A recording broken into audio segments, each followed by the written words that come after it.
Shadrach, Meshach, Abednego. These were the names given them while they were in exile in Babylon. These Jewish boys, with Daniel and the others, were brought back as captives to Babylon to serve the king.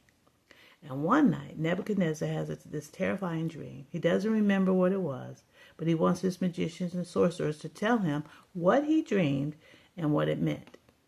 They were like, seriously? Obviously, they couldn't do that. So the king says, kill them all. God tells Daniel the dream, and Daniel tells the king the dream. The king declares, Daniel's God is the true God.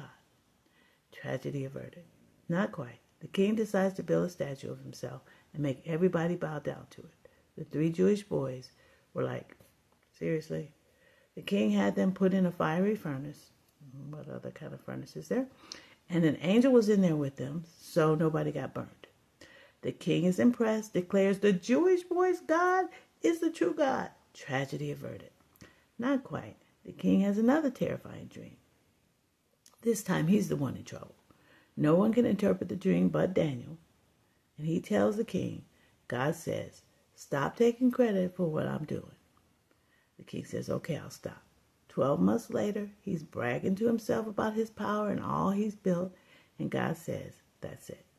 Nebuchadnezzar loses his sanity, chased out of the palace, and wanders around eating grass like a cow for 7 years.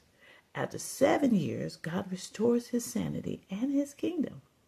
Nebuchadnezzar sends a proclamation to everybody in the world that God is the true God. There's another story about this giant hand that appears and writes on the wall when a new king tries to use the sacred vessels from Jerusalem. Of course, he's ousted. Then there's the officials who were jealous of Daniel, and they tricked the king into putting Daniel in the lion's den. It didn't work. And these accusing officials are the ones that became dinner for the lions instead. The rest of Daniel is an amazing account of the visions and visits by the angel Gabriel and possibly Jesus, accurately explaining what's going to happen in the future. In one vision, Daniel described seeing one who looked like a son of man being elevated on the throne and given power over all the nations of the world to rule forever. That was Jesus. This is why the Pharisees went into a rage whenever Jesus called himself the Son of Man.